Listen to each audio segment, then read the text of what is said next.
আমরা যেটা দেখেছি অন্তর্বর্তী সরকার অনেক আশা এবং আকাঙ্ক্ষার একটা সরকার কিন্তু, এবং ব্যাপক রক্ত এবং মানুষের জীবনের বিনিময়ে কিন্তু এই সরকার, তো মানুষের খুব বেশি আশা ছিল যে এই সরকারে কারা আছেন, doctor Mohammad Yunus international figure, এবং তার সঙ্গে যারা কোরামটা হয়েছে, মানে অর্থনীতি ভালো হবে না কেন? আমরা যে ফিগারগুলোকে দেখেছি, ডক্টর সালেউদ্দিন আহমেদ, ডক্টর মানে মনসুর, হ্যাঁ, তারপরে ওয়াহিদুদ্দিন মাহমুদ,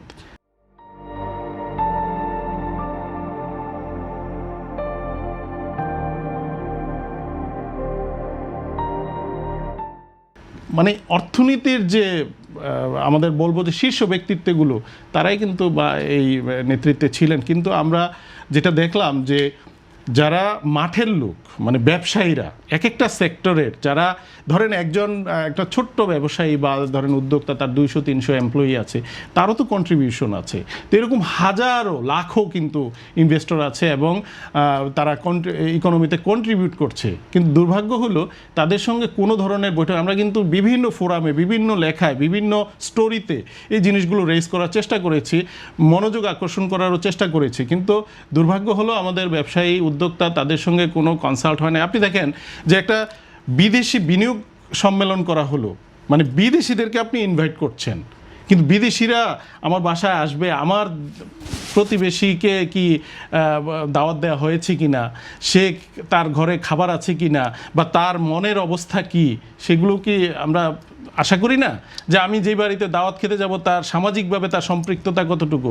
তো আমরা যেটা লক্ষ্য করেছি, বিশাল ক্যানভাসের একটা সম্মেলন হলো, কিন্তু আমাদের দেশের ব্যবসায়ীদেরকে, যারা প্লেয়ার, তাদেরকে ওইভাবে মানে তাদের সঙ্গে যোগাযোগ করা হয় নাই, কথা বলা হয় নাই, তারা ভালো নাই, সবচেয়ে বড় কথা তারা ভালো ছিল না।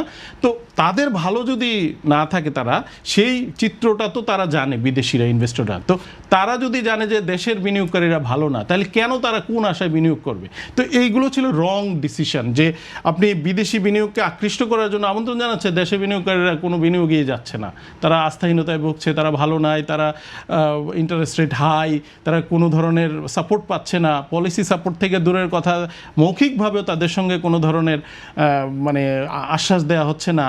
তো কীভাবে আপনি ধরেন ব্যবসা বাণিজ্য খুব খারাপ অবস্থা, আপনার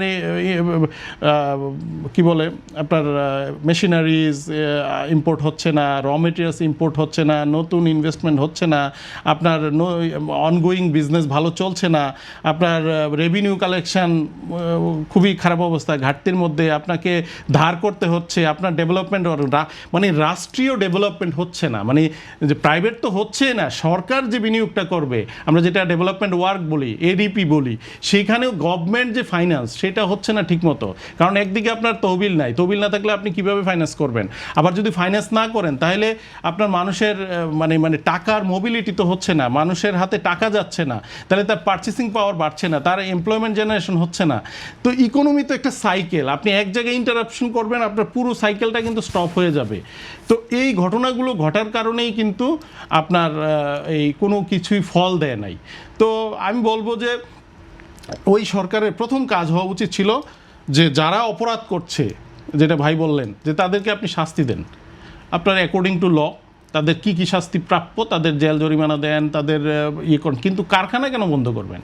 কারখানা বন্ধ করা হয়েছে, আপনি চেষ্টা করেছেন বড় বড় যারা কংগ্লোমারেট আছে তাদের এখানে প্রশাসক দিয়ে ওইভাবে চালানো, এইভাবে হয় না। প্রশাসক আপনার আইসা, সে তো তার শাকিল ভাইয়ের বিজনেস তো আইসা একজন প্রশাসক বুঝবে না, তার বিজনেসে কী ধরনের অ্যাটেনশন প্রয়োজন, কী ধরনের সিচুয়েশন বিরাজ করছে, সেখানে কী ধরনের ম্যানেজমেন্ট প্রয়োজন, এটা তো আর বুঝবে না। আইসা তার মতো করে, তার তো ওই হার্টটা ওই প্রতিষ্ঠানের প্রতি ডিভোটেড না যে এই বিজনেসটাকে এইভাবে তৈরি করতে হবে। সুতরাং আইসা তার মতো করে মানে একটা নেগেটিভ অ্যাপ্রোচে কিন্তু চালায়। তো আমরা দেখছি যে অনেক বড় বড় ব্যবসা প্রতিষ্ঠান, শিল্প বন্ধ হয়ে গেছে, লাখ লাখ মানুষ কর্মহীন হয়েছে।